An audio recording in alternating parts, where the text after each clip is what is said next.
Bismillahirrahmanirrahim. Assalamualaikum warahmatullahi wabarakatuh.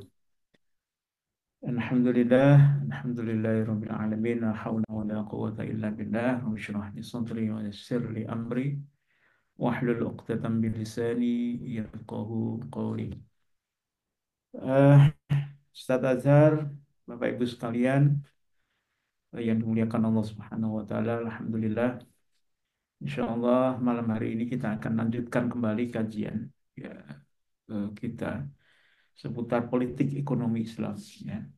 Ini memang kajian yang tentu apa bisa jadi sekali lagi ini bisa jadi menjadi topik-topik yang jarang dibicarakan ya terkait dengan kebijakan ekonomi Islam atau politik ekonomi Islam. Tapi kita yakin bahwa eh, problem-problem yang kita hadapi saat ini itu pasti terjadi karena politik ekonomi Islam ini yang tidak dijalankan ya. Adanya kemiskinan, kemudian eh, distribusi kekayaan yang tidak merata, ya. Lalu problem-problem ekonomi yang lain ya, termasuk yang tadi disampaikan oleh Ustadz Azhar yang terkait dengan beban pajak, ya, kemudian beban eh, BPJS misalnya sekarang ini yang terjadi yang itu makin lama makin memberatkan masyarakat. Ya, tentu menghadapi hal itu kita wajib menyampaikan atau mengajukan ya Islam itu sebagai satu model baru. Ya, lama sebenarnya, tetapi karena sekarang ini sudah ditinggalkan, kita bisa anggap saja bahwa Islam ini menjadi sesuatu yang baru yang kita bisa jadikan sebagai eh, alternatif solusi. Eh, Bapak Ibu sekalian, izin eh,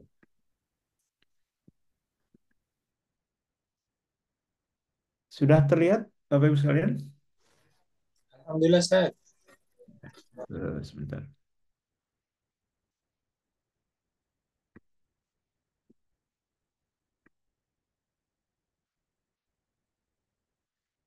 Baik, kita lanjutkan bahasan kita. Eh, ini kenapa? Ya, politik pertanian. Ya, ini kelanjutan materi kita bulan lalu ya Ustaz Ajar ya. Jadi terakhir kita bahas tentang eh, pertumbuhan ya dan produksi ekonomi ya. Ini menjadi penting setelah kita bahas di bagian pertama itu kan terkait dengan bagaimana hukum Islam atau kebijakan-kebijakan Islam terkait dengan empat sumber ekonomi yang tadi disampaikan oleh Ustadz Azhar ya. Ada pertanian, kemudian ada perdagangan, ada apa eh, perindustrian ya. Nah, lalu ada satu persoalan yang bulan lalu kita bahas ya. Jadi eh, apakah ya, kebijakan terkait dengan politik ekonomi ya, yang itu sudah ada hukumnya di dalam Islam ya, itu berdiri sendiri dan ternyata kemarin kita jawab ada satu hal yang harus ada di dalam konteks politik ekonomi yaitu apa? Adanya produksi ya. Jadi tidak mungkin pemenuhan kebutuhan pokok ya ini sebagai dasar politik ekonomi Islam kan bahwa adanya kewajiban bagi negara untuk menjamin pemenuhan kebutuhan pokok ya, bagi seluruh individu masyarakat dengan mendorong terpenuhi kebutuhan sekunder. Nah, eh, untuk memenuhi kebutuhan pokok itu tentu dibutuhkan barang dan jasa untuk memenuhi itu. Tanpa ada barang atau jasa, maka mustahil kita bisa mewujudkan tujuan ekonomi atau mewujudkan politik ekonomi di dalam Islam. Nah, kemarin kesimpulannya adalah bahwa dalam Islam pertumbuhan itu penting. Gitu. Ketika populasi itu tumbuh, meningkat, ya, maka tentu eh, juga dibutuhkan pertumbuhan produksi. Ya. Kalau sebelumnya misalnya penduduk Indonesia 200 juta, lalu meningkat menjadi 270 juta di tahun-tahun ini, maka tentu produksi itu kan harus bisa eh, memenuhi seluruh penduduk Indonesia yang 270 juta itu. Ya. Misal kalau di dalam pertanian, anggap setiap orang itu kebutuhan terhadap beras adalah 200 gram per hari per kapita, maka bisa dihitung kan gitu. Berapa sebenarnya kebutuhan beras di dalam 1 tahun, ya, atau di dalam 1 bulan, atau di dalam 1 hari. Itu ada perhitungannya. Kalau penduduk meningkat bertambah, maka tentu hitungan kebutuhan itu juga akan meningkat. Maka disitulah pentingnya kita bahas di bulan lalu bahwa produksi atau produktivitas itu juga hal yang penting. Jadi kalau kita bicara tentang ekonomi, maka juga tidak bisa lepas dari bicara tentang produktivitas. Ini pula kalau kita bahas dalam konteks pertanian, ya. Eh, maka di dalam kitab Siasa al-Iqtisadiyah al-Muslah, ya, politik ekonomi yang agung, ya. Di dalam bab politik pertanian itu dijelaskan bahwa tujuan dijalankannya kebijakan pertanian itu adalah untuk meningkatkan produksi pertanian. Ya. Jadi kalau politik ekonomi secara umum adalah untuk memenuhi kebutuhan-kebutuhan pokok setiap individu masyarakat, dan untuk memenuhi kebutuhan pokok itu salah satunya adalah pangan, ya kita sebut begitu, atau mungkin juga pertanian yang terkait dengan kebutuhan yang lain, misalnya adalah sandang, ya itu kan dibutuhkan juga dari pertanian misalnya. Maka eh, ketika kita ingin memenuhi kebutuhan itu, maka harus bisa dipastikan produksi pertanian juga ada, ya. Jadi dalam konteks politik pertanian secara sederhana, yang harus dilakukan oleh negara itu adalah memastikan peningkatan produksi pertanian. Ini yang menjadi penting, ya. Kenapa harus meningkat? Karena tadi itu satu, eh, penduduk itu meningkat, ya. Jadi kalau produksi pertanian itu stagnan, itu maka negara itu tentu tidak bisa memenuhi kebutuhan seluruh individu masyarakat ya di dalam negara itu. Apalagi kalau produksinya makin menurun seperti yang terjadi di Indonesia. Produksi beras makin menurun gitu. Jumlah sawah semakin menurun. Itu menjadi problem. Maka meningkat itu menjadi suatu kepastian, ya. Kemudian yang kedua, semakin tinggi eh, derajat ekonomi atau tingkat ekonomi masyarakat, maka kebutuhan terhadap produksi pertanian juga akan makin meningkat, ya. Yang awalnya mungkin tadi kebutuhan berasnya itu adalah 200 gram per hari, ya. Mungkin dengan meningkat tingkat ekonominya, maka kebutuhannya akan menjadi lebih tinggi dari itu. Atau kalau enggak, mungkin beralih ke produk yang lain yang lebih bagus, ya, selain beras. Awalnya berasnya kalau mungkin masih ingat, yang dikenal di masyarakat itu kan beras yang paling umum kan disebut beras IR, ya, beras operasi pasar, ya, beras IR. Nah, kalau taraf kehidupan masyarakat meningkat, maka tentu beras yang dibutuhkan akan makin lebih tinggi, ya. Mungkin apa itu beras rojo lele misalnya kalau di Jawa gitu sebutannya, atau beras Cianjur, ya, atau mungkin di Sumatera, ya, di Medan mungkin ada jenis beras yang ininya tinggi. Biasanya beras yang kualitasnya lebih tinggi, maka produktivitasnya biasanya akan lebih rendah gitu, ya. eh, Sehingga akan lebih banyak dibutuhkan lahan pertanian dan sebagainya, atau harga yang lebih mahal. Jadi ini menjadi hal yang harus dilakukan, ya, kalau kita bicara dalam sistem Islam, atau kita bicara dalam negara Daulah Islam atau khalifah, maka khilafah, maka dalam konteks politik pertanian, khilafah itu harus bisa memastikan, menjamin bahwa produksi pertanian itu terus meningkat dalam rangka memenuhi kebutuhan masyarakat, ya. Nah, apa strateginya yang kalau kita bicara kebijakan yang digariskan oleh syariat Islam. Ya.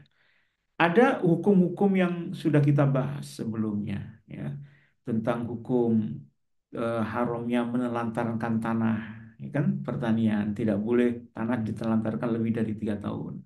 Artinya wajib mengelola tanah pertanian. Kita sudah bahas hukum-hukum itu. Atau hukum terkait dengan haramnya menyewakan tanah pertanian. Kita juga sudah membahas itu.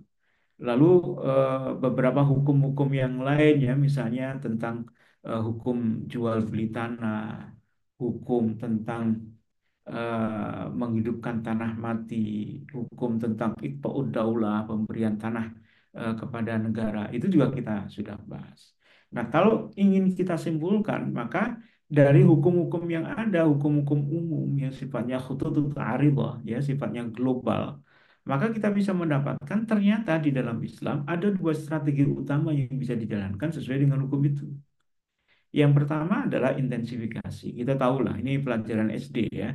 Dulu intensifikasi ya pertanian ya mulai dari penggunaan bibit unggul kan gitu ya.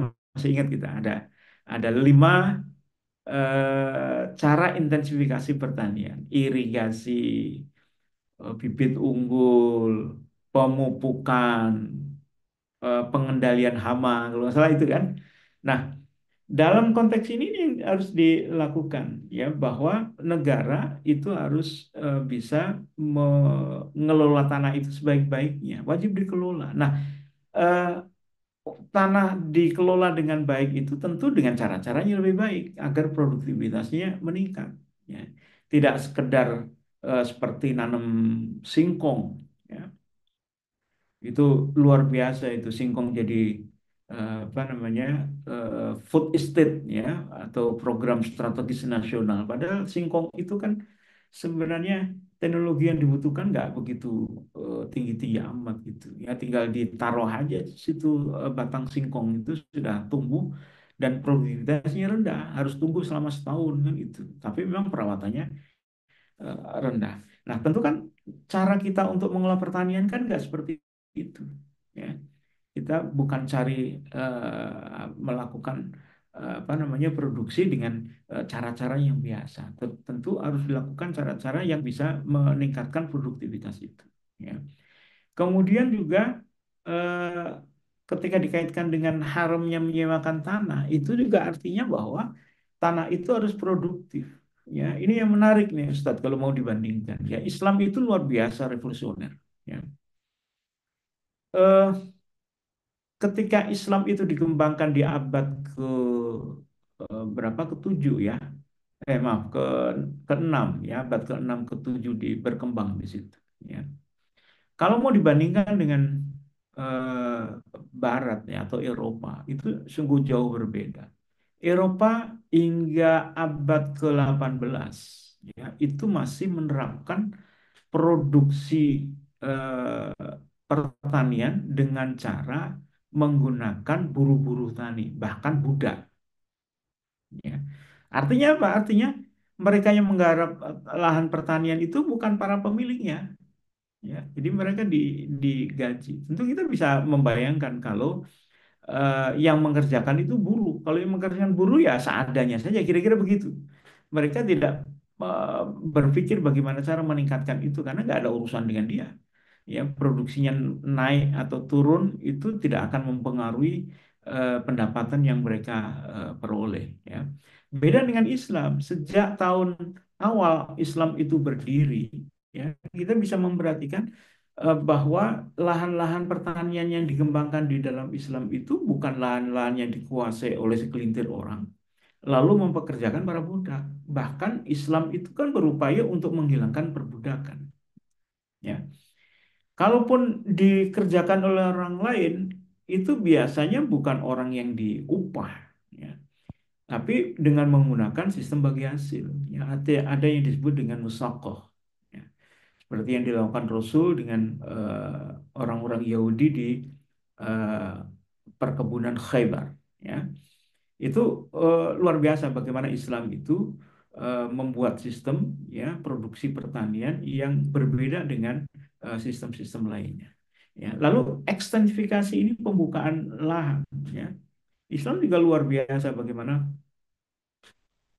eh, pemilikan tanah itu sangat mudah dilakukan di dalam Islam. Ya, cukup orang datang di satu wilayah, dia lihat tanah itu belum dikerjakan, ya tidak ada pembelian, cukup pagarnya aja. Jadilah itu milik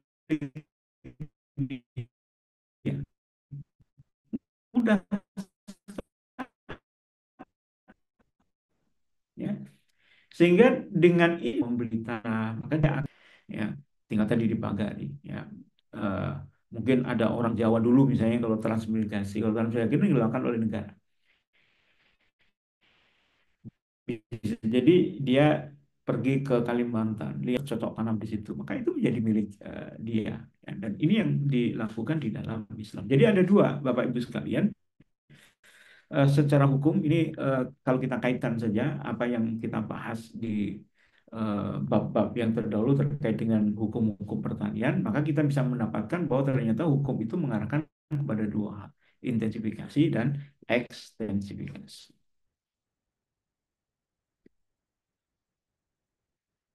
Sebentar, Ustaz. Ininya hilang ya. Kursornya sebentar.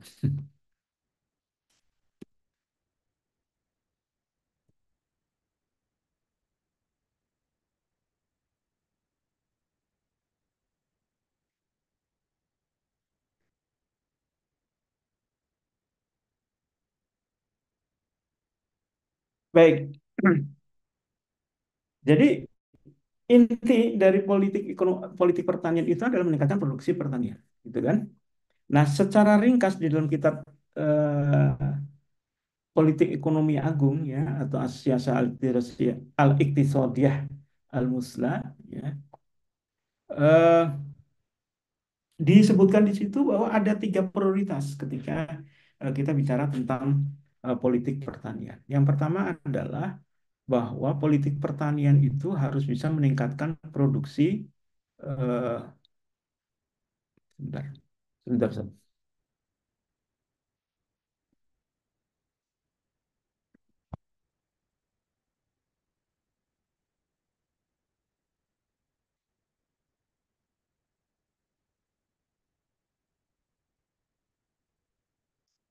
Apa tertutup ya. Jadi ada tiga prioritas ketika dilakukan peningkatan produksi. Yang pertama adalah meningkatkan produksi bahan makanan. Ini penting ya. Karena bicara tentang pertanian itu biasanya bicara tentang bahan makanan. Ini menjadi prioritas utama. Jadi daulah ya atau khilafah itu harus bisa mendorong produksi bahan makanan ini sebaik-baiknya ya. Kalau kita mau bandingkan dengan apa yang terjadi sekarang ini ya tentu sangat jauh berbeda. Di dalam politik pertanian yang dilakukan oleh negara di dunia saat ini itu relatif tidak ada apa namanya tidak ada prioritas yang dijalankan oleh negara ya. Masyarakat bebas untuk memproduksi eh, pertanian apa saja gitu ya. Kalau dipandang itu lebih ekonomis. Maka kita eh, tidak apa tidak heran ya kalau banyak sekali lahan-lahan pertanian kita itu yang akhirnya digunakan untuk perkebunan sawit misalnya ya. Yang akhirnya sawah-sawah itu tidak dikelola dengan baik ya. Produksi sawitnya itu melimpah luar biasa, memang bisa diekspor tetapi menjadi rentan di dalam negeri ketika eh, bahan makanan itu tidak tersedia dengan baik ya. Maka kita bisa lihat kan di Indonesia itu impor beras itu menjadi apa menjadi kebijakan yang harus diambil gitu ketika produksi beras itu tidak lagi mencukupi di Indonesia. Kemudian kan pertanyaannya, apa betul bahwa Indonesia tidak sanggup untuk memenuhi atau berswasembada beras? Ya jawabannya tentu ya kita bisa melihat memang kebijakan atau strategi negara itu tidak diarahkan ke situ. Ya, memang ada komitmen untuk melakukan swasembada beras, ya, tetapi praktek-praktek yang dilakukan itu kan berbeda dengan apa yang dikomitmenkan. Ya, komitmennya tidak lagi impor, tapi tetap aja impor. Ya, akhirnya petani itu menjadi tersaingi ya produk-produknya dengan produk-produk impor. Itu yang pertama, bahan makanan. Yang kedua, tentu bahan-bahan kebutuhan pakaian ya karena pakaian ini memang masih bergantung kepada produk-produk pertanian ya misalnya kapas ya atau apa eh, mungkin apa namanya ya terutama kapas lah ya untuk pakaian. Kemudian yang ketiga adalah baru untuk meningkatkan produksi terhadap bahan-bahan yang memiliki pasar luar negeri atau ekspor. Ini juga penting ya. Tidak boleh daulah Islam itu menjadi seperti Cina dulu ya, negara tirai bambu, negara yang dia tidak berinteraksi dengan dunia internasional. Dia tidak ekspor, juga tidak impor. Nah, kalau kita lihat daulah khilafah itu nanti, itu menjadi daulah yang terbuka. Dia bisa mengimpor barang dari luar negeri ya untuk memenuhi kebutuhan dalam negeri sekaligus untuk mengekspor juga ke luar negeri. Nah, eh, produksi yang bisa diekspor itu menjadi penting karena dalam dunia perdagangan internasional itu kan biasanya menggunakan barter kan tidak mungkin kita itu membayar dengan kekayaan uang kita ya. Coba bayangkan kalau nanti Daulah Khilafah itu menggunakan mata uang emas lalu tidak memiliki produk yang bisa diekspor ya lalu mengimpor terus-menerus maka tentu cadangan emas di dalam negeri itu akan terus berkurang. Maka penting di sini daulah itu juga harus bisa mengarahkan bagaimana eh, produksi barang-barang pertanian atau produk-produk pertanian, komoditas pertanian yang bisa diekspor ke luar negeri. Nah, ini secara umum eh, Bapak Ibu sekalian, ini adalah bagaimana politik ekonomi Islam itu dikembangkan. Tentu ini adalah gambaran kasar saja, ya garis-garis besar saja. Nah, bagaimana aplikasinya itu tentu disesuaikan dengan kebijakan khalifah, ya. Dan khalifah juga akan memperhatikan eh, kondisi wilayah masing-masing. Ya. Misalnya kalau khalifah itu dia memimpin ya wilayah dari Asia sampai Eropa misalnya, maka tentu prioritas-prioritas itu harus ditetapkan oleh khalifah. Untuk pertanian di Indonesia, maka produksi beras itu menjadi penting. Kenapa? Karena beras itu adalah makanan pokok untuk Indonesia.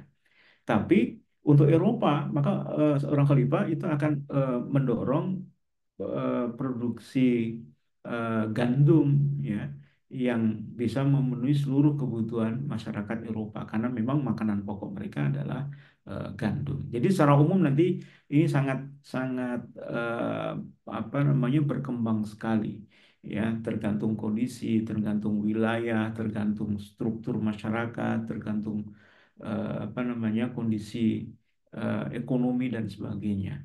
Nah, makanya Bapak Ibu sekalian, kalau kita melihat sejarah di dalam Daulah Islam itu, kita akan menemukan bagaimana sebenarnya para khalifah itu em, berupaya untuk melakukan produksi pertanian itu dengan sebaik-baiknya.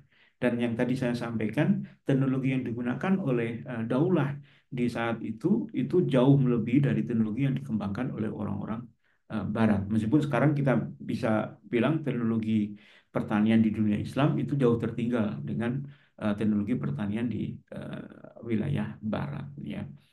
Nah, Bapak-Ibu sekalian, ada satu hadis yang menarik ya. Ini hadis yang biasanya digunakan oleh orang-orang untuk mendorong pertanian itu jangan ditinggalkan. Ya.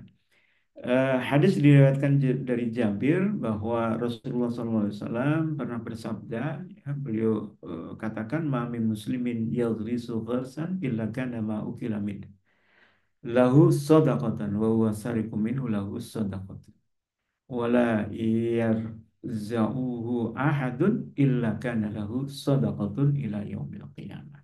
Ya. Beliau katakan, tidaklah seorang muslim yang dia menanam pohon kecuali apa yang dimakan itu bernilai sedekah. Apa yang dicuri juga bernilai sedekah. Tiada pula seorang yang mengurangi buah dari pohonnya, melainkan yang bernilai sedekah bagi para penanamnya sampai hari kiamat. Ini kan luar biasa. Ada dorongan rohani, ya, untuk setiap Muslim itu punya kepedulian terhadap dunia pertanian. Ya, mungkin menarik kalau misalnya ada program satu rumah satu pohon misalnya, ya, gitu ya, di daerah perkotaan. Itu menarik bahwa ternyata memang Islam itu juga memberikan dorongan, dan kata Rasul, orang-orang yang menanam pohon itu akan mendapatkan pahala, dia mendapatkan pahala sedekah. Ya, di hadis yang lain disebutkan, andai pohonnya yang kita tanam itu dimakan oleh burung, ya, maka itu juga sedekah. Jadi luar biasa pertanian. Ya. Nah, Bapak Ibu sekalian, bagaimana pertanian di masa Islam? Intinya begini, eh, bahwa di masa Daulah Khilafah, ya, pertanian itu mendapat perhatian yang luar biasa. Teknologinya dikembangkan, ya, kemudian secara apa, keilmuan juga dikembangkan, dan hasilnya apa? Hasilnya di dalam sejarah peradaban Islam kita menemukan kebutuhan masyarakat terhadap pangan itu bisa ya, masyarakatnya hidup makmur, dan hidup makmur itu tanpa ketergantungan dengan negara lain. Kenapa? Karena yang tinggi, ya, dengan teknologi yang ada yang dikembangkan, lalu ilmuwan-ilmuwan itu juga bergerak, ya, untuk melakukan riset, ya, penelitian agar produktivitas dari pertanian itu meningkat. Banyak sekali apa namanya, jejak-jejak sejarah yang mengatakan itu. Ya, misalnya kalau di dalam konteks intensifikasi pertanian, Daulah Khilafah itu adalah daulah pertama yang mencoba untuk mengembangkan bibit unggul, ya, juga melakukan pertanian dengan pemupukan. Ya, itu juga sudah dilakukan dengan teknik budaya yang modern di saat itu. Lalu dari sisi teknologi sih sudah dikembangkan, ya. Sementara itu di Eropa ini ya belum belum ada teknologi yang semacam itu. Lalu tidak luput dari pertanian tanaman juga, peternakan juga dikembangkan dengan menggunakan varietas-varietas unggul. Banyak sekali hal-hal. Nah, kalau dukungan finansial ini sudah banyak cerita lah bagaimana Baitul Mal itu membantu para petani, ya, khususnya petani kecil untuk mendapatkan pinjaman atau mendapatkan modal. Ya, kita tahu misalnya ketika Daulah menerapkan kebijakan tidak boleh menelantarkan tanah lebih dari 3 tahun, maka negara juga membantu mereka. Kalau ternyata mereka menelantarkan tanah itu disebabkan tidak ada modal, maka negara akan memberikan itu. Ya, pinjaman tanpa bunga, ya, kalau dalam bahasa Islam sekarang ya tanpa riba, gitu kan, pada para petani, dan diangsur dengan angsuran yang ringan, ya.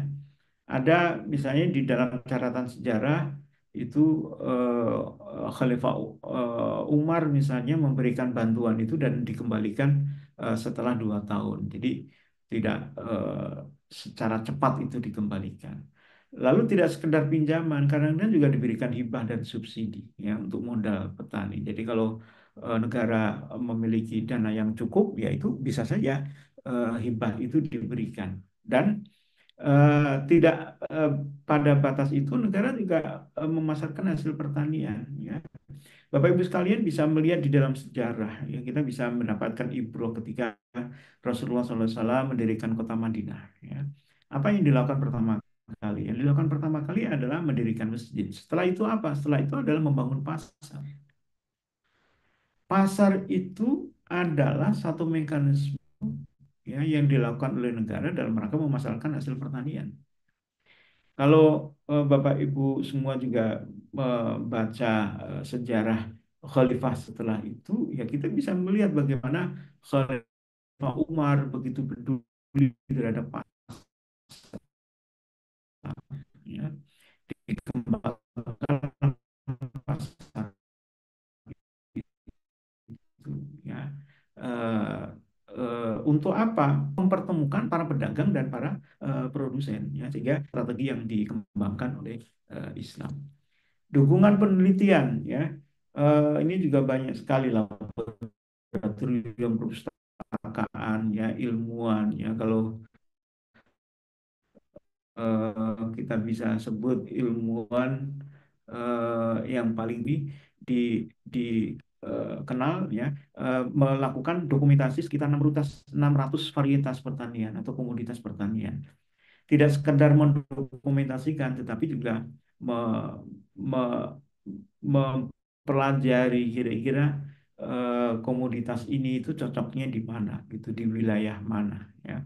Misalnya yang menarik adalah pemulihan tanaman itu, ya. Kalau dikenal ada jeruk dan lemon, ini adalah salah satu varietas yang dikembangkan pertama kali di dalam dunia Islam, ya. Ada lemon yang itu dikembangkan di beberapa daerah, ada di Suria misalnya, ya. Kemudian di Afrika Utara, bahkan sampai di Spanyol itu dikembangkan apa namanya, perkebunan lemon dengan varietas unggul. Lalu hewan, ya. Eh, Bapak Ibu bisa mendapatkan sejarah bagaimana wool itu yang berkualitas tinggi itu diproduksi oleh Turki Utsmani, ya, karena mereka berhasil mengembangkan hewan, ya, dengan apa wool yang berkualitas tinggi, ya. Kemudian juga pengetahuan yang tadi saya sebutkan, ya, tentang jenis tanah. Jadi ini suatu yang luar biasa, ya. Kaum muslimin kemudian bisa tahu kira-kira di wilayah itu cocoknya diproduksi apa? Apakah gandum, apakah mungkin tadi itu jeruk, apakah kurma, anggur dan sebagainya. Itu dilakukan tidak apa namanya, tidak dengan menanam secara sporadis, tapi berdasarkan pengetahuan dari jenis tanah dan sebagainya, ya. Teknik budidaya juga dikembangkan, ya, tentang pupuk, ya, tentang budidaya modern, ya. Kemudian pengelolaan tanah yang cocok itu dikembangkan oleh kaum muslimin. Bahkan yang menarik, Bapak Ibu sekalian, infrastruktur pendukung pun dikembangkan, ya. Eh, Sekarang ini eh, kalau ditanya negara mana yang paling canggih, ya, teknologi irigasi atau pengairan, maka eh, Israel itu adalah negara yang paling canggih, ya, menurut menurut sumber-sumber yang ada, ya. Tapi kalau kita bicara di zaman Islam, maka kita mendapatkan Islam ini yang paling canggih itu irigasinya. Ya, irigasi ini tidak sekedar gagasan untuk mengairi tanah dengan irigasi yang dibuat. Kalau dulu itu kan biasanya irigasi-irigasi itu kan dilakukan di pinggir-pinggir sungai kan, gitu, ya. Tapi dengan adanya bendungan yang dibuat, kanal-kanal besar yang dibuat, buatan itu menyebabkan eh, daerah-daerah pertanian itu bisa dikembangkan meskipun dia jauh eh, apa dari sungai, ya. Kemudian tidak sekedar irigasi, tapi juga dikembangkan kincir air, ya, karena Daulah melihat bahwa bisa jadi yang diairi itu di wilayah-wilayah yang lebih tinggi misalnya, ya, yang tidak mungkin diairi dengan hanya menggunakan gaya gravitasi, ya, sungai-sungai itu. Lalu dibuatlah kincir air. Kincir air awalnya eh, dilakukan dengan didorong oleh manusia, ya. Lalu dikembangkan oleh Daulah Islam dengan eh, apa namanya, tenaga hewan. Lalu yang berikutnya, ya, lebih canggih lagi, ya, digerakkan dengan tenaga air, digerakkan dengan tenaga angin dan sebagainya. Yang itu menyebabkan eh, pertanian di wilayah Sungai Tigris dan Efrat, ya, itu bisa berkembang tidak sekedar di daerah apa namanya sepadan sungai atau daerah pinggir sungai saja, ya. Alat pertanian ada baja, ya, ada teknologi flywheel. Mungkin nanti bisa dilihat eh, di searching sendiri, ya, bagaimana teknologinya flywheel ini. Kemudian ada pompa Sakia yang digerakkan oleh hewan. Ini teknologi-teknologi di zaman itu. Ya kita akui lah kalau bicara tentang teknologi di abad-abad pertengahan, maka teknologi yang dikembangkan oleh Islam itu atau dalam Islam itu tidak ada yang bisa menandinginya.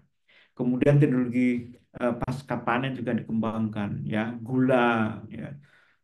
Meskipun secara histori ini tidak bisa ada bukti bahwa gula pertama kali ditemukan oleh orang Islam misalnya, tetapi pengembangan itu yang dilakukan oleh orang Islam, gula, ya. Bahkan eh, beberapa kalau dilihat dari nama-nama itu kan gula, ini bahasa Indonesia, kalau di dalam bahasa Inggris dan bahasa Arab itu kan yang menggunakan sukaro, itu kalau dilihat dari sisi apa, dari sisi bahasa itu bisa ditelisik bahwa gula itu memang yang mengembangkan atau yang membuat populer itu adalah orang-orang Arab atau orang-orang Islam, ya. Jadi kemudian untuk ekstensifikasi tadi sudah kita bahas, ada Ihyaul Mawad, ya, ada pengembangan lahan baru dan sebagainya. Nah, yang terakhir Bapak Ibu sekalian, ini barangkali hal yang bisa kita diskusikan. Kalau tadi itu kan bagaimana hukum-hukum itu dilakukan. Nah, sekarang eh, apa yang bisa kita lakukan eh, pengkritisannya terhadap kebijakan pertanian khususnya di Indonesia. Hal yang pertama yang bisa kita lihat tentu yang paling mendesak dan ini harus segera bisa diselesaikan adalah ketergantungan pada impor pangan. Ya, Bapak Ibu sekalian, ketika bicara tentang pangan, maka ini kan tidak hanya bicara tentang produksi saja, tapi bicara juga tentang kedaulatan pangan. Ya. Pangan itu di dalam satu segi atau satu titik itu bisa dijadikan sebagai alat oleh negara lain untuk menghancurkan atau melemahkan ya kondisi suatu negara. Coba bayangkan kalau daulah Islam itu tergantung impornya kepada Vietnam misalnya. Kalau Vietnam mungkin karena negara kecil dia tidak punya apa namanya, tidak punya eh, apa keinginan katakan untuk menyerang kaum muslimin misalnya. Nah, coba bayangkan kalau ketergantungan ini pada negara-negara besarnya seperti Eropa atau mungkin Amerika misalnya, maka dengan mudah pangan itu akan dijadikan sebagai komoditas untuk memaksa ya adanya embargo dan sebagainya. Kemudian eh, ini penting gitu ya. Dan sampai sekarang kita melihat pemerintah belum mampu untuk mewujudkan swasembada pangan, ya, dengan berbagai macam persoalan yang itu bisa dilihat di persoalan-persoalan berikutnya, ya. Misalnya rendahnya infrastruktur pertanian. Kita dapati banyak sekali sawah-sawah yang menjadi pusuh atau sawah-sawah yang tidak bisa digarap dengan baik. Kenapa? Karena infrastruktur pertaniannya rendah sekali. Irigasi tidak menjangkau ke sana. Ya. Eh, Akhirnya yang ada apa? Yang ada adalah tanah itu meskipun subur, tetapi menjadi sawah tada hujan yang hanya bisa panen mungkin 1 tahun cuma sekali. Ketika mau musim penghujan baru menanam, kemudian selesai musim penghujan panen. Yang kadang-kadang juga akibat musim penghujan panennya menjadi gagal. Ya, rendahnya infrastruktur pertanian. Ini menjadi kritik kita secara apa namanya kebijakan. Kemudian seringkali ada subsidi yang tidak tepat sasaran. Ya, Islam tetap mensubsidinya apa? Misalnya subsidi pupuk. Juga ribut, lagi ribut gitu. Indonesia eh, pemberian subsidi pupuk yang itu juga tidak berjalan dengan baik. Apa yang maksud dengan tidak tepat sasaran? Jadi kalau sebenarnya subsidi pupuk itu mestinya kan untuk membantu petani, gitu, ya. Sehingga petani itu bisa mendapatkan pupuk itu dengan harga murah. Ya. Kalau pupuk itu bisa dengan harga murah, maka nanti ketika produksi pertanian itu dijual, maka keuntungan petani itu lebih besar karena dia disubsidi oleh biaya pupuk itu. Tapi yang terjadi ternyata subsidi itu tidak memberikan keuntungan signifikan kepada petani. Yang mendapatkan keuntungan adalah pihak lain. Siapa? Satu bisa jadi pabrik. Ya, ketika ada subsidi, pabrik itu yang dia mendapatkan keuntungan. Kenapa? Karena subsidi itu tidak diberikan kepada petani, tapi diberikan kepada pabrik itu agar bisa menjual kepada petani dengan harga murah. Ya, berarti pada dasarnya pabrik itu juga mendapatkan manfaat dari subsidi itu. Atau kadang-kadang subsidi diberikan, ya, harga menjadi murah, petani bisa jual dengan harga murah dan bisa bersaing, tapi ternyata ketika di pasar harga produk komoditas pertanian itu masih dijual dengan harga tinggi. Artinya apa? Subsidi bisa menurunkan eh, harga dari petani, tetapi tidak sanggup untuk menurunkan harga di pasar. Yang artinya keuntungan yang diperoleh tidak diterima oleh petani karena petani ya sama saja dia dia dapat subsidi akhirnya jual dengan murah, tapi ketika di pasar harganya masih tetap, maka margin keuntungan itu yang menerima adalah pedagang bukan petani. Ini yang dimaksud dengan subsidi yang tidak tepat sasaran. Mestinya ketika kita bicara tentang subsidi, maka subsidi itu harus benar-benar bisa dinikmati oleh petani, ya. Jadi dengan subsidi petani masih bisa menjual dengan harga normal, bukan harganya lebih murah. Yang dengan kata lain, keuntungan yang akan diterima oleh petani itu akan lebih besar dengan adanya subsidi itu.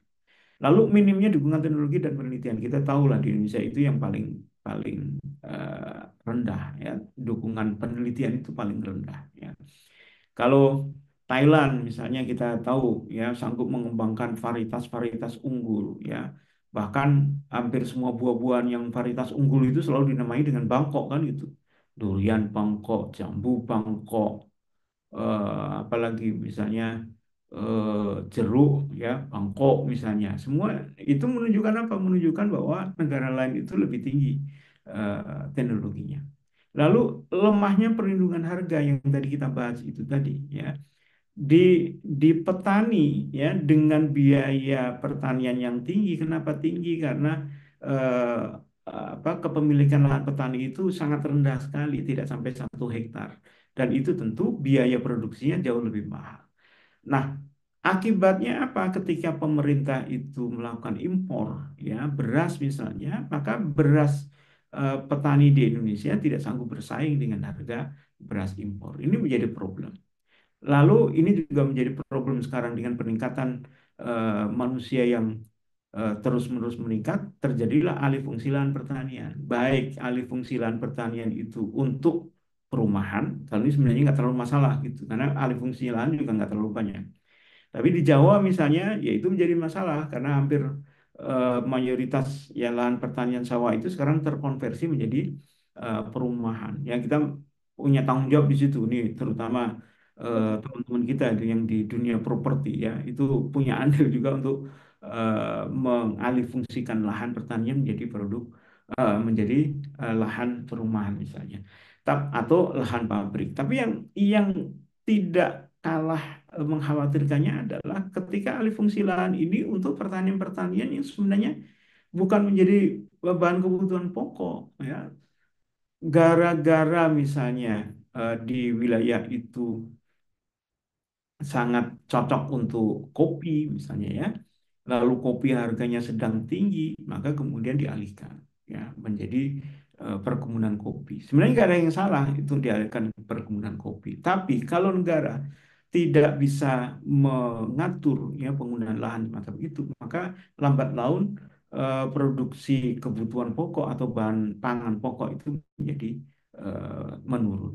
Dan yang terakhir adalah regenerasi petani. Ini menjadi problem bersama. Sekarang ini anak-anak muda di Indonesia itu sudah jarang yang mau untuk menjadi seorang petani. Karena kenapa? Karena petani itu dianalogikan sebagai pekerjaan yang tidak terlalu bonafit, ya kan? Harus di bekerja di alam, kemudian harus bekerja keras, ya, mencangkul, membajak dan sebagainya. Kemudian secara fisik itu juga dibutuhkan fisik yang tinggi, dan terlebih lagi adalah keuntungan yang diterima petani itu rendah. Ini problem yang ada di pertanian. Nah, kalau ini menjadi kritik kita, ya, maka bagaimana jawabannya? Ya, jawabannya secara sekilas negara itu harus menjalankan sebagaimana yang dilakukan oleh Islam, ya. ketergantungan itu menjadi isu utama harus gitu ya. Jadi tidak boleh negara itu menggantungkan dirinya pada impor pangan. Kalau komitmen ini dijalankan dan benar-benar tidak impor apa namanya pangan pada pangan-pangan yang bisa diproduksi dalam negeri, maka insya Allah ya problem-problem ini akan menjadi teratas. Ya. Jadi Bapak Ibu sekalian, Ustaz Azhar, ya ini kira-kira gambaran awal ya terkait dengan politik pertanian. Ya. Secara umum memang nanti akan sangat tergantung kebijakan apa namanya eh, daulah ya, atau kebijakan khalifah. Kita berharap khalifah yang memimpin kaum muslimin itu adalah khalifah yang cerdas, ya, yang dia paham tentang problem pertanian itu apa, ya, bukan sekedar bicara tentang bisnis, ya. Kalau negara atau pemimpin-pemimpin kita itu bicara tentang bisnis, makin terjadi seperti di Indonesia, ya. Mungkin paradigmanya akan mengatakan begini, ngapain kita harus nanam beras kalau kita bisa beli dari Vietnam dengan harga lebih murah, ya. Hanya itu yang bisa dilakukan. Akhirnya tidak didorong untuk menciptakan lahan sawah baru misalnya atau untuk meningkatkan produktivitas. Padahal di balik itu ancamannya luar biasa. Ketika ketergantungan itu tinggi, maka ancaman secara politik bagi negara atau daulah itu menjadi apa sangat mengkhawatirkan. Ya. Baik, barangkali begitu Ustadz Azhar ya terkait dengan politik pertanian. Jadi Bapak Ibu semua mungkin kalau nanti dibaca di dalam kitab yang kita kaji ini, memang di bab akhir ini kita akan banyak bicara tentang praktek ya, tentang mungkin bahasa kita adalah uslub gitu ya, tentang cara ya atau tentang teknologinya seperti apa. Secara hukum kita sudah bahas di bagian awal. Nah, ini di bagian-bagian akhir ini kita nanti akan bicara bagaimana politik secara apa secara detail itu dijalankan. Kita bahas sekarang politik pertanian, mungkin nanti akan kita bahas politik perdagangan, ya kan, politik mata uang dan sebagainya. Barangkali begitu Ustadz Azhar sebagai pengantar, semoga bisa dipahami. Ya, Alhamdulillah. Kembalikan ke Ustadz Azhar. Ya. Ya, Alhamdulillah. Syukran Ustaz, jazakallah atas pemaparan dan penjelasan. Untuk tema diskusi kita malam ini adalah kitab Siasa al-Iqtisad al-Mutla. Buat Bapak Ibu, insya Allah kita tadi telah dapatkan setidaknya gambaran umum bagaimana kebijakan politik pertanian ya, fokus pada strategi ekstensifikasi dan intensifikasi tadi.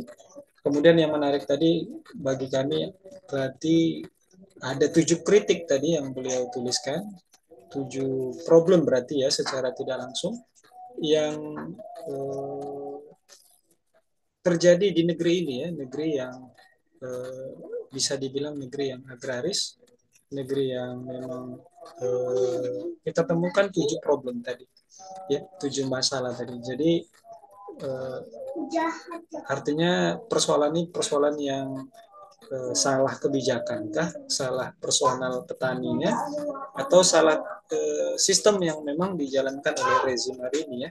Dan nanti bisa menjadi diskusi menarik buat kita.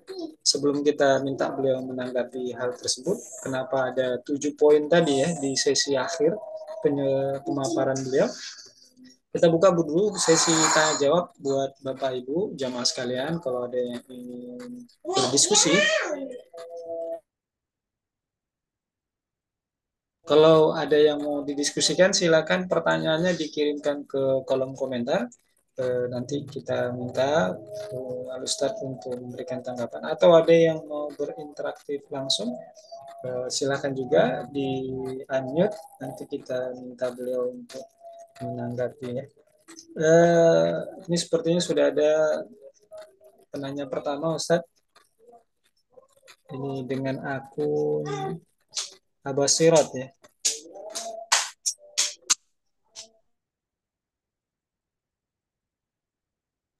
Assalamualaikum warahmatullahi wabarakatuh. Pertanian kini semakin kacau balau. Misalkan pupuk susah, penanggulangan hama yang tidak ada solusi yang baik. Sekarang banyak hama tikus, banyak yang nggak panen. Sawah, kebun sama sekali kesusahan. Khalifah punya solusi seperti apa Ustadz untuk mengatasi hal tersebut? Nah, mohon tanggapan Ustadz. Ya, baik. Tentu yang pertama adalah solusi strategis. Ya, yang tadi kita bicarakan kan solusi strategis. Memang garis-garis besar, tapi ya seperti itulah kira-kira. Ya, secara umum kalau kita mau jawab ya atau menanggapi pertanyaan ini semakin kacau balau. Iya betul, tegas. Sebenarnya pertanian itu diarahkan kemana? Ya. Coba Bapak Ibu perhatikan, banyak sekali jargon-jargon pertanian yang itu sebenarnya tidak sinkron antara kalau kita bicara kementerian antara kementerian yang satu dengan kementerian yang lain itu nggak sinkron. Misalnya begini, istilah hilirisasi, ya itu menjadi sering salah kaprah gitu, ya kan? Eh, Seolah-olah kemudian arah pembangunan itu yang penting adalah teknologi tinggi, gitu, ya. Sektor hilir, ya. Sementara pertanian itu kan sektor hulu kan. Nah, sehingga perhatian pemerintah kepada sektor-sektor hulu itu menjadi sangat kurang sekali karena ini diperhatikan itu mendirikan industrialisasi, makanya kemudian munculkan industrialisasi pertanian, ya. Eh, Pertanyaannya kan sederhana, ini mungkin pertanyaan filosofis. Apakah memang betul pertanian itu harus dilakukan industrialisasi? Gitu, ya. Kalau misalnya beras, ya apakah memang beras itu harus ada nanti turunannya? Ini nggak boleh dijual dijual dalam bentuk beras, harus dijual dalam bentuk yang lain yang nilai tambahnya itu tinggi misalnya. Kan nggak seperti itu, ya kan? Sebenarnya sederhana kok Islam itu, ya politik ekonomi Islam itu. Sebenarnya tadi itu eh, bahwa yang penting itu ketika kita bicara tentang pertanian, bagaimana caranya pertanian itu bisa memenuhi kebutuhan pokok pangan kan gitu. Ya.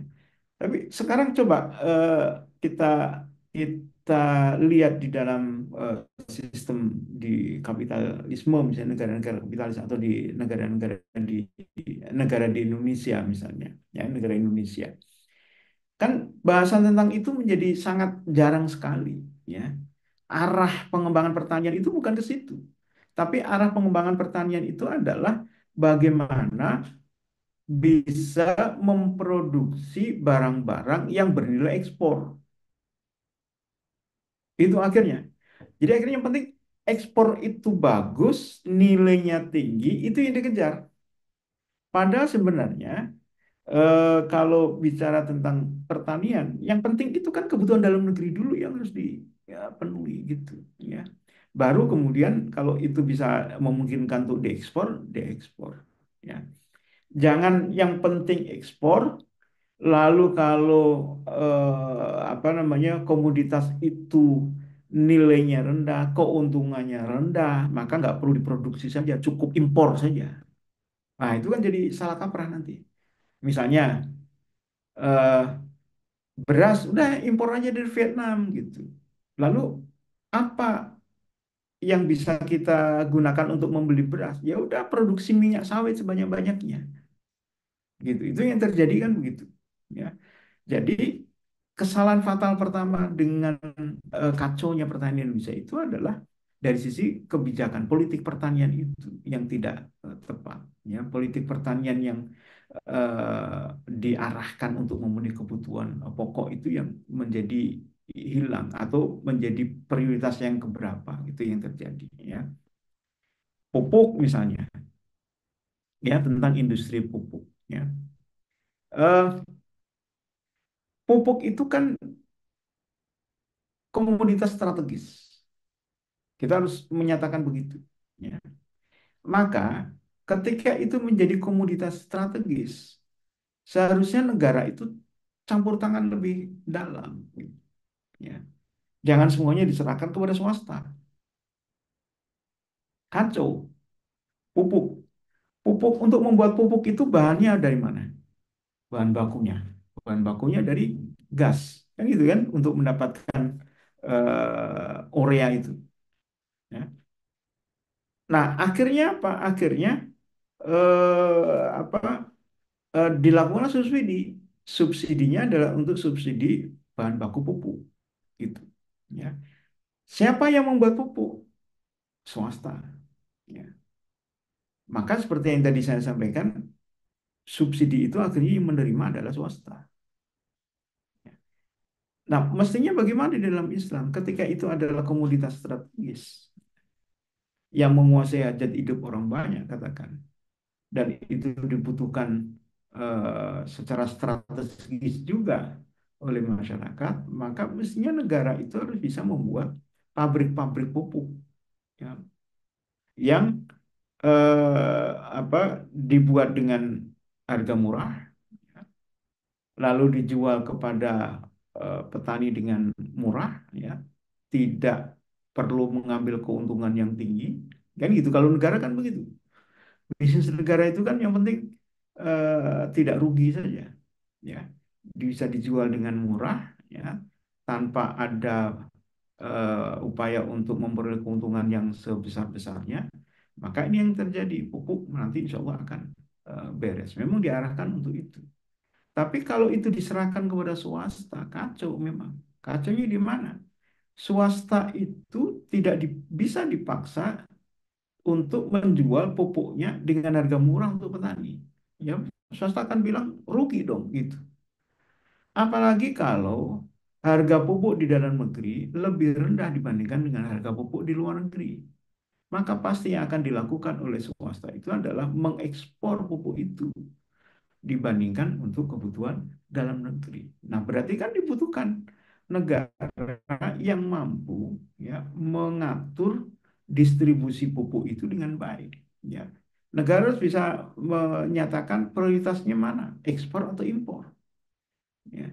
Ketika dalam negeri itu dibutuhkan, ya maka tentunya untuk dalam negeri itu harus diutamakan, ya, sebelum melakukan ekspor ke negara lain. Kan gitu, ya. Kemudian tadi sawah, ya. Sawah tidak ada sekarang ini yang memaksa. Memang ada di dalam aturan di pertanahan, mungkin Ustadz Azhar ini yang paling paham di situ. Ada daerah hijau kan disebutnya begitu, ya, properti. Tidak boleh dibangun rumah, ya, harus untuk pertanian misalnya. Memang betul ada itu. Itu bagus kebijakan itu. Tapi itu berlaku untuk lahan-lahan yang kecil. Betul ya? Yang 1.000 meter, ya kan, yang 1 hektar, ya. Tetapi lahan-lahan yang besar, yang dikuasai oleh pengembang-pengembang besar, akan dengan mudah diubah rencana tata ruangnya. Ya. Betul Ustaz Azhar ya? Yang sering terjadi kan begitu. Kalau properti kecil, susah itu ganti menjadi lahan hijau, menjadi lahan perumahan. Tapi kalau pengembangan besar seperti Agung Sedayu Group misalnya, kan, atau Podomoro Group misalnya, ya gampang itu. Jangankan lahan hijau, ya, laut aja bisa dikuasai kan gitu. Ya, itu yang terjadi. Ya, kenapa begitu? Lagi-lagi sistem yang salah, kan. Sistem yang dikembangkan di Indonesia adalah sistem yang memihak kepada swasta, itu sawah begitu. Lalu bagaimana dengan lahan-lahan, hampir mayoritas dikuasai oleh pengembang-pengembang besar, ya. Perkebunan-perkebunan besar, ya, yang jarang dikuasai oleh petani-petani kecil, ya, apakah itu cengkeh, coklat misalnya, atau apa, karet misalnya, itu lama-lama kan dikuasai oleh eh, pemilik perkebunan besar, ya. Nah, kenapa bisa begitu? Ya, lagi-lagi apa namanya, keberpihakan, ya, negara kepada masyarakat kecil itu tidak ada. Kan beda dengan Islam. Kalau Islam itu kan ketika ada orang punya lahan, misalnya eh, 2.000 hektar, kan ditanya oleh negara, kamu bisa nggak benar itu mengelola 2.000 hektar? Ya. Maka seperti yang dilakukan oleh Umar bin Khattab kepada Bilal gitu. Ya, panggillah Bilal itu. Kemudian diberikan opsi, ya, berapa tanah yang kamu sanggup kelola, maka silakan ambil, yang engkau kelola kembalikan kepada negara. Kan gitu, ya. Nah, kesanggupan untuk menjadi problem, ya. Kalau mau jujur saja, ya, sebutlah siapa nih pengembang besar atau perkebunan besar, Sinarmas Group misalnya, atau Andaro misalnya, kan, perkebunan besar. Pertanyaannya sederhana, betulkah mereka itu punya kemampuan untuk mengelola sampai jutaan hektar? Satu, dari sisi tenaga, nggak mungkin lah dia mengelola, pasti mempekerjakan pekerja, gitu kan? Petani-petani itu nggak mungkin dia kelola sendiri atau apa namanya, keluarganya yang mengelola, pasti ada pekerja.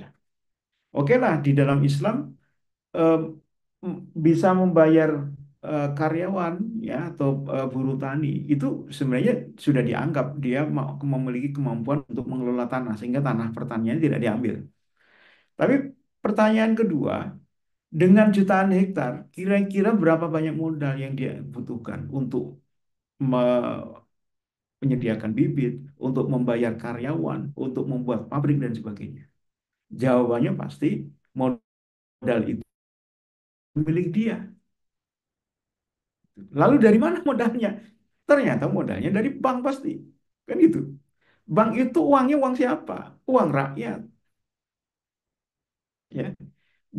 Jadi kalau mau fair sebenarnya, para pengembang-pengembang besar baik dunia properti, perkebunan dan sebagainya tidak memiliki kemampuan secara finansial, secara pribadi. Uangnya utang semua, ya, karena dia punya utang gitu kan, sekian triliun di bank gitu atau sekian miliar dari bank digunakan untuk apa namanya,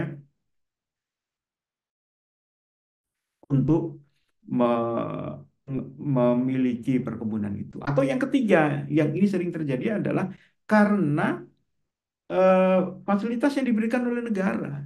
Gara-gara dia dekat dengan presiden, dia dekat dengan pejabat misalnya, maka diberikan konsensus, ya, untuk eh, kehutanan. Diberikan lahan hutan, lalu lahan yang hutan dibabat diganti dengan perkebunan. Ya. Nah, tiga hal ini yang terjadi itu. Ya, dia tidak punya kemampuan. Sebenarnya nggak punya kemampuan. Ya. Dia mendapatkan lahan itu ya semata-mata karena satu, dia mendapatkan apa, kemudahan di dalam modal, ya, dari perbankan. Yang kedua, kemudahan dari kedekatan dia dengan penguasa. Ya, ini yang terjadi di Indonesia, ya, dan di eh, apa, negara-negara di dunia. Nah, coba bandingkan dengan Islam atau sistem khilafah. Tentu khilafah tidak akan seperti itu, ya. Apalagi kalau utangnya pakai riba, ya pasti akan di, di apa namanya, akan minta untuk dikembalikan tanah itu, ya, dengan utang itu, ya. Jadi eh, kalau pertanyaannya khilafah solusinya seperti apa, ya kira-kira seperti itu, ya, secara teknis itu, ya. Kalau dia tidak punya kemampuan, dia ambil tanah itu, maka pengusaha-pengusaha besar yang dia itu dengan seenaknya mengalihkan alih fungsi lahan. Ya, bayangkan yang PSN itu yang di Banten, ya, itu kan lahan pertanian, di situ lahan pertanian, lahan laut, perikanan, macam-macam. Di situ juga ada hutan lindungnya, ada lahan konservasi dan sebagainya. Nah, karena apa namanya, untuk PSN, ya akhirnya itu dilabrak semua, ya. Maka bisa jadi nanti lahan pertanian di situ hilang, semua menjadi lahan perumahan atau lahan kawasan industri misalnya, ya. Kemudian konservasi lahan hilang, ya, karena dibangun dengan gedung-gedung. Maka apa akibatnya? Wilayah-wilayah yang selama ini digunakan sebagai tempat, ya, sarang ikan, ya, beranak dia, ya, yang dari situ nelayan bisa menangkap ikan dari situ, ya hilang gitu, ya. Maka akibatnya apa? Mungkin nanti mata pencaharian para nelayan di wilayah sekitar situ itu menjadi berkurang sekali. Kalau sudah berkurang sekali ya menjadi tidak ekonomis. Kalau tidak ekonomis akhirnya nggak mau jadi nelayan lagi. Ya, itu yang terjadi Bapak Ibu sekalian. Jadi memang eh, kita bisa pada satu kesimpulan bahwa memang satu-satunya solusi yang bisa kita harapkan itu adalah solusi Islam. Ya, kita kurang apa lagi untuk membuktikan itu. Sejak zaman kemerdekaan tahun 1945 sudah berapa tahun tuh? 79 tahun ya kita merdeka. Tetapi tidak ada tanda-tanda ke arah eh, lebih baik ya. Bahkan sekarang tanda-tandanya adalah menjadi lebih buruk ya. Kebijakan pertanian sudah nggak jelas lagi. Ini maunya pemerintah seperti apa ya. Eh, Kata-kata swasembada pangan itu bukan lagi menjadi prioritas yang mau dilakukan. Memang presiden yang baru ini ya eh, mengungkapkan itu ya, tetapi langkahnya seperti apa sampai sekarang nggak terdengar ya. Penciptaan, kalau tadi kita bicara intensifikasi, intensifikasi seperti apa yang dilakukan oleh pemerintah sekarang ini kita belum mendengar ya. Lalu eh, pembangunan waduk ya, pembangunan waduk juga ternyata hasil evaluasinya itu tidak begitu signifikan memberikan produktivitas yang lebih tinggi bagi para petani ya. Eh, Program food estate mau dijalankan dan kita terbukti food estate gagal di situ ya. Kenapa? Ya karena tidak menggunakan teknologi yang sewajarnya ya. Masa menanam singkong di lahan yang tidak layak untuk ditanam singkong. Singkong aja nggak layak gitu, apalagi yang lain dari itu dipaksakan ditanam di situ. Ini tentu menjadi bahan kajian kita, renungan kita. Ya, memang tentu setelah ini ya ya dibutuhkan gitu. Setelah ada kebijakan yang sifatnya apa namanya khusus seperti ini, maka harus ditindaklanjuti dengan hal yang sifatnya teknis memang. Nah, di sinilah nanti dibutuhkan dalam diri umat itu atau dalam kaum muslim ya para pakar-pakar pertanian gitu, ya. Sebutlah misalnya para alumni-alumni IPB misalnya Institut Pertanian Bogor ya. Itu harus punya andil itu bagaimana mengembangkan pertanian dengan cara-cara seperti itu. Ya, setelah negara memberikan gambaran hal ya strategi yang jelas ya pertanian seperti apa yang akan dikembangkan. Begitu kira-kira Ustadz Azhar yang bertanya Pak Abah Sirot ya, Bapak Abah Sirot. Ya.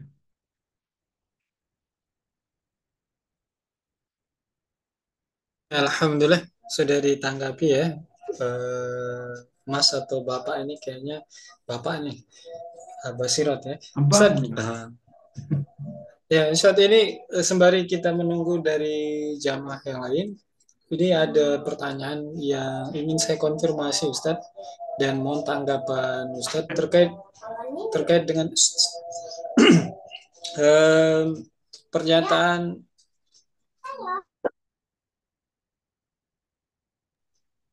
pernyataan Presiden Prabowo terkait dengan fokus meningkatkan produktivitas sawit Ustadz. Jadi Ya, ini eh, sepertinya apa yang Ustadz sampaikan bahwa rezim yang terpilih ini abai terhadap kebutuhan pokok ya. Di samping memang eh, nilai impor beras, pangan, kebutuhan pokok masyarakat itu tidak dicarikan solusi, tetapi malah beliau itu menggenjot ya, produktivitas eh, sawit ya. Berpulang mungkin beliau juga pemain juga ya kita bilang. Satu, kemudian yang tadi di slide terakhir Ustaz. Nah, ini kita mau nanya, segitu banyaknya poin-poin hmm, kritik tadi itu kan berhubungan dengan persoalan berarti kan permasalahan yang dihadapi oleh negeri ini. ya. Nah, itu apakah persoalan kebijakan rezim saja atau memang ini persoalan yang fundamental Ustaz, terkait dengan eh, apa kita di pertanian negeri ini ya kita bilang. Nah, ini mohon tanggapan Ustaz.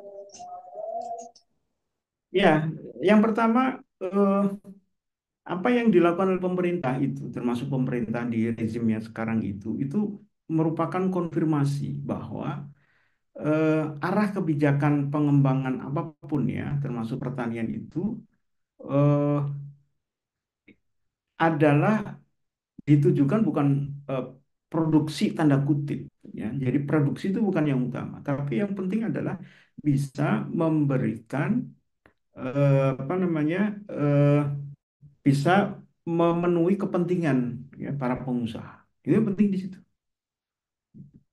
Jadi kenapa sawit? Ya karena memang sawit itu dikuasai oleh pengusaha-pengusaha besar. Beda kalau misalnya begini, kebijakan pemerintah sawit oke, sebenarnya nggak ada masalah untuk produktivitas sawit ya, nggak ada masalah sebenarnya. Tapi yang dipersoalan adalah turunan dari kebijakan itu. Ya. Sebenarnya siapa yang mau dilindungi untuk itu dan siapa yang akan menerima manfaat ya untuk kepentingan siapa. Ya ternyata karena sawit itu adalah perkebunan besar, maka kepentingan oligarki itu yang menonjol gitu. Beda kalau misalnya programnya begini, ya tentu ini nggak populer ya.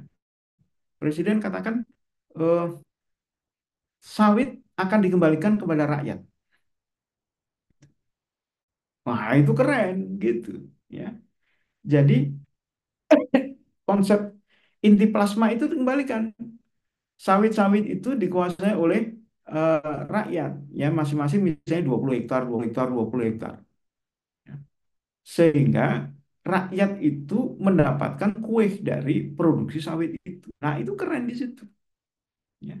Tapi kalau sawit itu sekedar produktivitas ekspornya tinggi, negara mendapatkan devisa dan sebagainya, tanpa memperhatikan bagaimana apa namanya sawit itu menguntungkan siapa, itu yang menjadi persoalan. Ya. Nah, itu pula yang kemudian kita bisa memahami ya kalau kita diminta untuk memahami kenapa kebijakan impor itu masih menjadi solusi ya. Yang pertama memang impor itu solusi jangka pendek. Untuk menciptakan sawah itu pasti butuh waktu lama ya. Enggak tidak setahun 2 tahun ya saya mungkin tahu lah ya. Jangankan untuk menambah sawah, mempertahankan sawah aja susahnya minta ampun ya selalu berkurang. Saya pernah melakukan hitung-hitungan sederhana di daerah saya, ya, daerah Demak gitu. Ya. Itu kan kota kecil, eh, agraris, hampir seluruh wilayahnya itu kan untuk pertanian, karena memang subur sekali. Ya, biasanya kan kalau ada kerajaan-kerajaan kan wilayah subur di situ. Hitungan saya itu 50 tahun ke depan, ya, Demak itu sudah nggak bisa swasembada lagi, karena boleh dibilang kalau di Jawa Tengah ya Demak termasuk lumbung padi lah gitu. Ya, itu produktivitasnya bisa memenuhi seluruh kebutuhan warga Demak gitu. Tapi 50 tahun yang akan datang sudah nggak bisa lagi. Kenapa? Dengan berbagai macam alasan. Ya. Satu tadi alih fungsi lahan. Yang kedua regenerasi nggak ada lagi, ya kan gitu. Yang ketiga apa namanya urbanisasi itu makin meningkat. Ya. Jadi eh, masyarakat di sana lebih cenderung untuk beralih menjadi karyawan atau buruh pabrik karena nggak ada risiko. Ya pertanian itu kan risikonya berat, risiko tinggi, keuntungannya rendah. Ya itu menjadi problem. Belum lagi di Indonesia secara nasional. Nah, jadi eh, yang kedua ya kenapa impor? Ya karena ketika impor para pengusaha dapat untung gitu. Ya gitu. Jadi kalau memang kepentingan oligarki atau kepentingan pengusaha, maka nggak mungkin pemerintah menutup keran impor. Dan itu bisa dibuat berbagai macam alasan. Ya, kami sering ribut itu antara BPS dengan Dinas Pertanian dengan Dinas Perdagangan ribut. Ya. Dinas Perdagangan bilang kurang ini stok beras kita kurang. Tapi kalau ditanya ke Menteri Pertanian bilang stok beras kita cukup. Ya, harusnya apa? Kalau sinkron datanya, mestinya tidak perlu impor. Ya. Tetapi meskipun Menteri Pertanian bilang cukup, panen itu bisa menjamin kecukupan itu. Nah, karena ada kepentingan-kepentingan itu dengan berbagai macam alasan, apakah alasannya itu untuk buffer stok, ya kan, atau untuk, ya itu alasannya dibuat-buat kan itu, yang akhirnya diizinkan untuk impor. Kalau impor tinggal dihitung aja. Kalau impornya itu adalah 1 juta ton misalnya, ya tinggal dihitung mau untung berapa. Anggaplah untungnya dengan banyak-banyak, ya 50 perak aja, 50 rupiah. Tinggal dikalikan aja, 50 kali 1 juta ton. Ya 50 kali 1 juta aja udah 50 juta. Kali ton, ton itu 1.000 kilo. Ya, berarti kan 50 juta kali 1.000, 50 miliar. Kalau untungnya 50. Ya. Tinggal hitung-hitungan itu aja kan itu. Nah, artinya dari ini semua itu menjadi konfirmasi bagi kita. Kalau tadi Ustaz Azhar bilang mau mengkonfirmasi, itu berarti keberpihakan pemerintah terhadap, ya, politik pertanian sebagaimana yang diinginkan oleh Islam itu berbeda. Ya, Islam itu yang penting adalah produksi rakyat, ya kan. Kalau pemerintah adalah yang penting bisa memberikan keuntungan bagi para oligarki atau para pengusaha. Begitu, Ustaz. Yang kedua apa tadi? Lupa saya. Terkait Problem akar persoalan Ustaz. akar Munculnya persoalannya. Kalau ditanya akar persoalannya apa? Apakah kebijakan atau sistem? Ya sistemlah kebijakan itu yang kita bahas di situ. Jadi kalau kalau mau dirunut ya dari 7 tadi yang saya sampaikan itu, sebenarnya paling strategis itu kan yang pertama. Kalau yang berikutnya itu kan kebijakan turunan aja. Yang pertama itu kan apa namanya, ketergantungan di situ. Ketergantungan itu kan berarti terhadap produksi. Ya. Berarti pemerintah sekarang ini belum mampu untuk memberikan jaminan produksi untuk seluruh rakyatnya, gitu. Ya. Nah, kenapa bisa terjadi begitu? Ya, problemnya adalah ya memang pemerintah itu tidak menjadikan swasembada itu sebagai sesuatu yang mutlak harus dipenuhi, gitu. Yang menjadi indikator keberhasilan atau kegagalan pemerintah yang dia pimpin, gitu kan? Eh, dan kalau dan itu tidak sekedar slogan saja, slogan, ya, swasembada, tapi apa yang dilakukan itu tidak mengarah ke sana. Itu saja ringkasnya seperti itu. Jadi ini memang problem sistem. Ya kalau kita bicara tentang kebijakan secara umum ya politik ekonomi, ya berarti kan kebijakan ekonomi itu menjadi problem. Ya prioritas yang harus dikerjakan itu berbeda antara sistem kapitalis dengan Islam.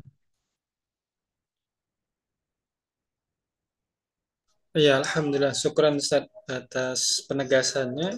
Berarti memang di dunia pertanian kita atau di politik pertanian negeri ini khususnya memang ada persoalan sistemik ya. Berarti perlu solusi sistemik juga kalau begitu. Alhamdulillah Ustaz atas jawaban dan penegasannya. Ini kita masuk ke kolom komentar Ustaz.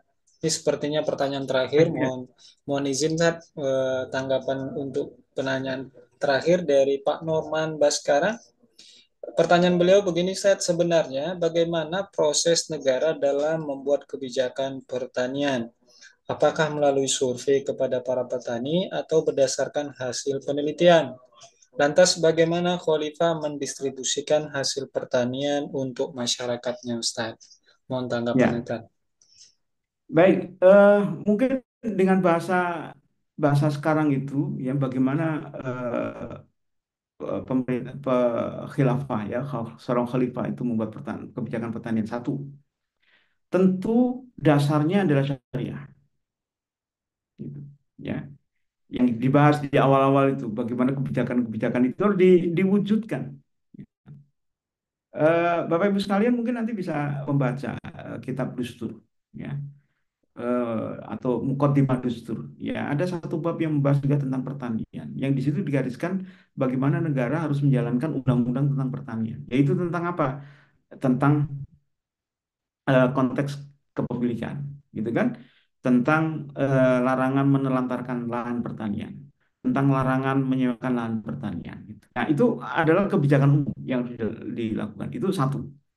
Langkah berikutnya apa? Langkah berikutnya adalah secara teknis, ya, itu melakukan pendataan, ya, sesuai dengan hukum-hukum Islam yang ada. Dan kalau ini kita berkaca dengan apa yang dilakukan oleh apa namanya khilafah ya atau khalifah di zaman dulu ya, kita bisa melihat bahwa para khalifah itu sangat detil ya terkait dengan data-data itu. Ya. Misalnya nih tentang data kebutuhan. Ya, ini cerita masyhur ya, sering saya ulang-ulang terkait dengan Khalifah Umar bin Khattab yang mengetahui ada satu orang rakyatnya yang eh, tidak sanggup untuk makan di malam hari. Ya. Nah, apa yang bisa kita lihat di situ? Bahwa seorang kepala negara itu harus memiliki data terkait dengan kebutuhan rakyatnya. Itu yang pertama. Maka dari situ muncul kan harus harus muncul kira-kira kebutuhan produksinya itu berapa. Itu satu. Kemudian yang kedua, pendataan tanah. Ya, Eh, kalau Bapak Ibu semua itu mengkaji beberapa kitab yang terkait dengan tanah, lahan pertanian, ada Al-Amwal, ada apa namanya As-Sahsyah Al-Islamiyah jilid 2 misalnya bahas tentang lahan pertanian, bahwa ternyata dalam Islam itu memetakan lahan pertanian itu dengan sangat detail sekali, ya. Ada tanah kharas, ada tanah usriyah, ya. Yang tanah kharas itu nanti pasti akan terdata, ya, produksinya apa itu lahan itu. Lalu kalau tanah usriyah, ya, yang nanti akan dikenakan pajak pertanian. Nah, kalau data itu ada, pasti kan khalifah tahu berapa produksinya. Kenapa? Karena zakatnya dipungut oleh negara. Ketika petani itu misalnya dia kasih 1 kintal beras gitu untuk zakatnya, ya, atau 1 kintal apa namanya gandum untuk negara, maka kan akan ketahuan itu sebenarnya berapa ini produksinya.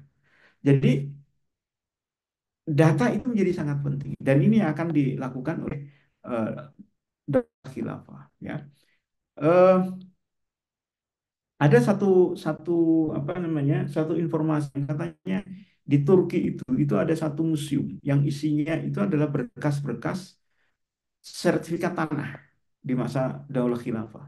Ya, lengkap di situ. Ya, jadi kalau bicara sertifikat, ya, bicara kepemilikan, bicara tentang produktivitas di zaman itu Daulah Khilafah enggak kalah. Tahu betul datanya, kondisi masyarakat. Makanya tadi kalau ada penelitian tadi itu kan tentang komunitas apa yang cocok di wilayah mana misalnya, itu ya hasil di itu. Jadi ketika daulah, ya, harus bayangkan ketika daulah itu nanti memungut usyur zakat pertanian, itu tidak sekedar memungut, ya pasti akan ada pendataan di situ. Ini produksinya apa, bisa nggak ditingkatkan produksinya, kebutuhannya apa, kan gitu. Atau memungut kharaj, ya. Ya, kharaj itu seperti pajak bumi gitu ya. Dipungut kharajnya pada tanah kharajiyah. Maka tentu seorang khalifah tidak sekedar memungut, tapi juga memperhatikan kira-kira agar warga yang membayar kharaj itu bisa tetap produksi, ya, sehingga dia tidak rugi ketika membayar kharaj.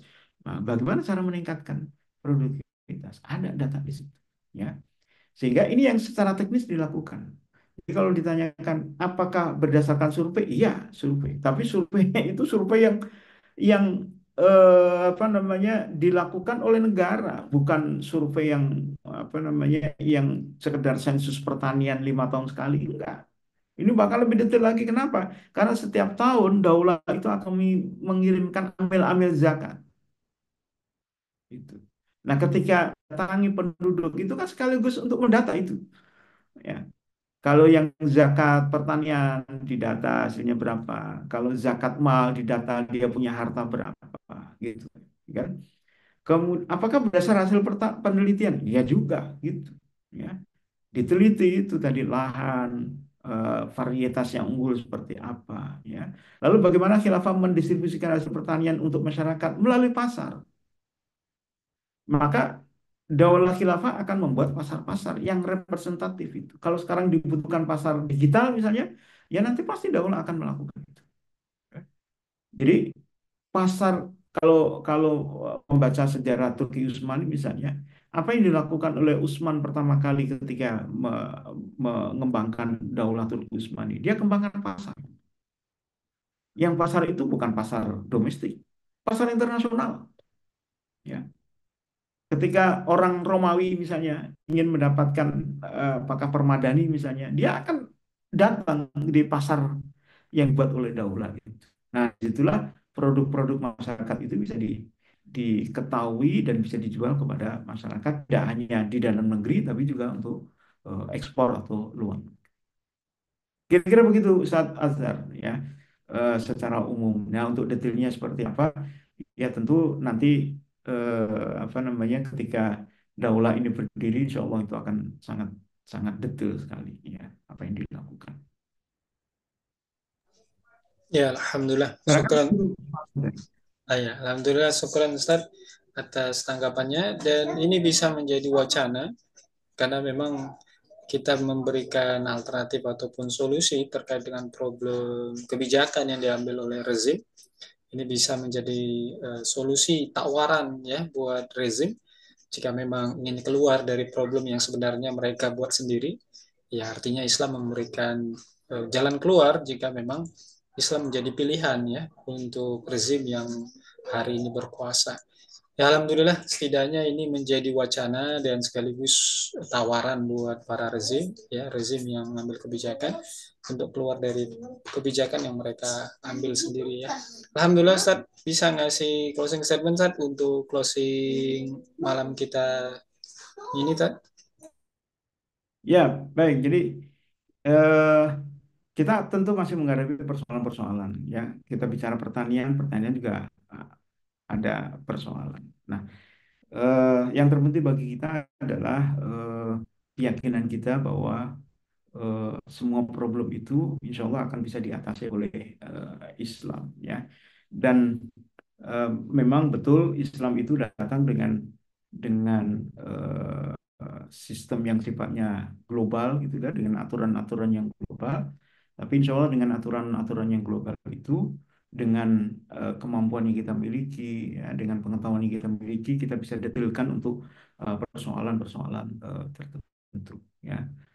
Barangkali gitu, Ustadz yang bisa disampaikan. Terima kasih banyak Bapak Ibu semua. Mohon maaf jika ada kekurangan. Assalamualaikum warahmatullahi wabarakatuh.